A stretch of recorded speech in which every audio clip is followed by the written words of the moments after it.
Ровно в полночь, когда все уснули, Ариана попыталась незаметно встать с кровати и проскользнуть мимо спящих товарищей по факультету, так, чтобы ее никто не заметил.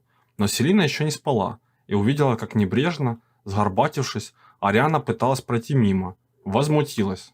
«А ты чего не спишь так поздно?» Я? Да просто что-то плохо себя чувствую. Хочу сходить в медкрыло». Звучит не очень правдоподобно, но если ты замышляешь что-то запретное, то делай так, чтобы никто из профессоров тебя не заметил, иначе опять попадешь к директору, и уже тогда так просто отделаться не получится. Я постараюсь. А ты чего не спишь? Размышляя над выбором профессии, после сдачи СОВ, мои родители настаивают на том, чтобы я занимался травологией и открыл свою лавку зелий и снадобьев. А я хочу заниматься уходом за магическими животными, так как очень люблю животных, и из-за этого у меня с моими предками конфликт. Ты хотя бы их знаешь. Да, ты права, но иногда хочется совсем не знать о их существовании, особенно в те моменты, когда они не хотят поддерживать меня в том, что для меня действительно важно. Уверена, что они хотят для тебя только лучшее. Иногда чересчур стараясь, забываешь, что для тебя действительно важно. Может, тебе просто стоит с ними переговорить? Возможно. Спасибо, Ариана, я попробую. Ариана, улыбнувшись, устремилась к картине, за которой скрывался выход из комнаты факультета Слизерин. А Селина из полусидячего положения легла на кровать и продолжила смотреть в потолок женской спальни, проворачивая в голове предстоящий разговор с родителями. Как только Ариана пересекла порог спальни, она попала в длинный коридор, который был освещен лунным светом, пробивающимся из-под одиноких окон. Доставши свиток пергамента из кармана мантии, она произнесла: «Торжественно клянусь, что замышляет только шалость». На главной странице появилась надпись «Карта мародера» и подпись «Бродяга, лунатик, сахатый и хвост». Открывши карту, Ариана увидела всех, кто находился в коридорах замка. Временно проложив маршрут к библиотеке, она пошла по коридору, внимательно наблюдая за всеми перемещениями, чтобы ненароком не встретить кого-то. Заранее продумав, если столкновение с кем-то будет неизбежным, она обратится в кошку. Тут этих животных было навалом, и на очередную черную хвостатую бродягу с белым брюхом мало кто будет обращать внимание. Дойдя почти до самой библиотеки, она услышала шаги местного надзирателя, который следил за порядком и поддерживал коридоры Хогвартса в чистоте. Ариана быстро забежала в двери библиотеки и, случайно опрокинув небольшой стеллаж с книгами, обратила на себя внимание. Филч, услышавший шум, забежал в библиотеку, но, пройдя пару шагов и осмотревшись, никого не увидел. Опять эти детишки заваливать столы горами книг, и с кислой миной, бурча что-то себе под нос, ушел, захлопнув за собой дверь. А Ариана в этот момент, спрятавшись за одним из больших деревянных столов, пыталась, затаив дыхание, минимизировать шум, исходящий от нее. Как только Филч ушел, она вылезла из-под стола, за которым было довольно пыльно, пытаясь сдерживать себя, чтобы не чихнуть.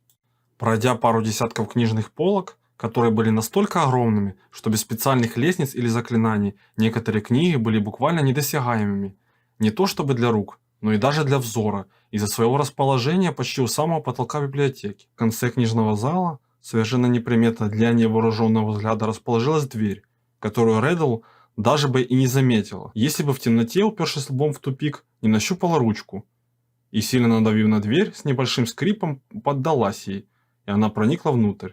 Этого бы не произошло, если бы надзиратель был более внимателен, вместо того, чтобы заниматься своими делами, ловил непослушных студентов.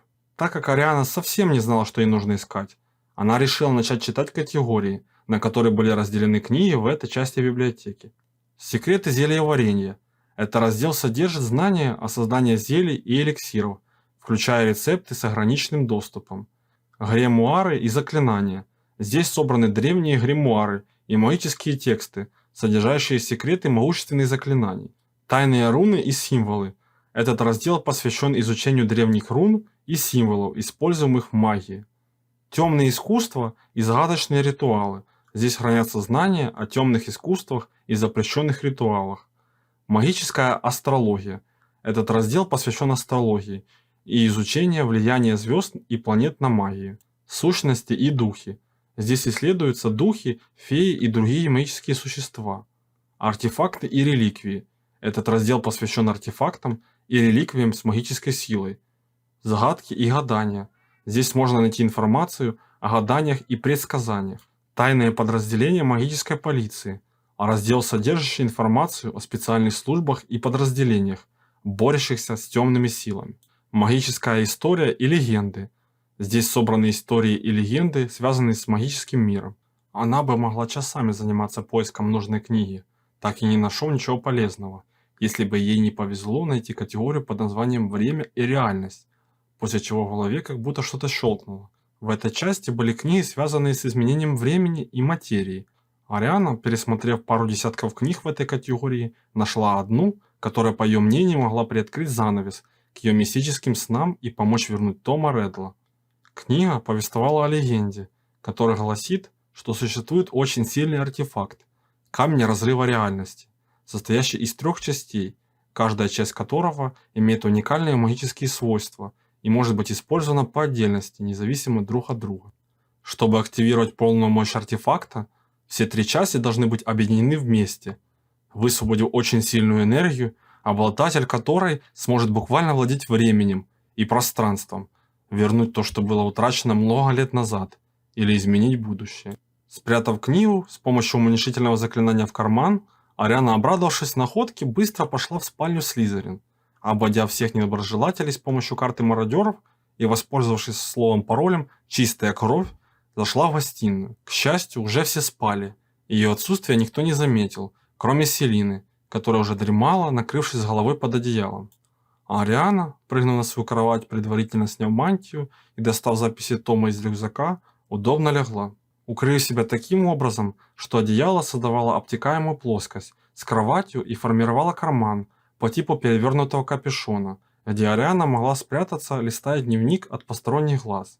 Подушку же она положила в упор к спинке кровати, чтобы было бы удобно читать. Помогало, что в спальне был слегка приглушенный свет, что создавало небольшой ароматический эффект зажженных свечей. С их помощью можно было разглядеть мелкий шрифт, и не нужно было зажигать палочку, чей свет мог привлечь нежелательное внимание к ней в столь поздний час, что вызвало бы подозрение. Ариане не терпелось все узнать, и, открыв дневник Тома, она начала судорожно искать нужные заметки. Пролистав больше десятка страниц и не найдя ничего подходящего под описанием, уснула, лицом упершись в раскрытый дневник. Постепенно погружаясь в сон, она почувствовала, что не одна. Когда видимость немного улучшилась, она увидела рядом с собой Тома, тело которого скрывалось под мглой дыма и пыли. «Том, скажи, ты что-то знаешь о камне изменения реальности?» «Да, знаю. Расскажи мне». «Это старинный артефакт, с помощью которого можно изменить ход любого события. Имея такой камень, можно подменять любые события и буквально быть вершителем потока времени». «И с его помощью я могла бы вернуть тебя?» «Да, конечно.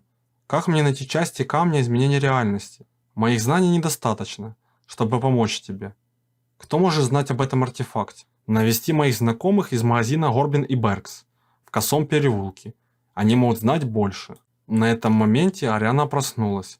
Услышав чей-то топот, из гостиной резко закрыла дневник и накрылась одеялом. Как только шаги перестали быть слышны, и Ариана поняла, что ее никто не заметит, она выглянула из-под одеяла, осмотревшись по сторонам, запихнула дневник поглубже в рюкзак и уснула.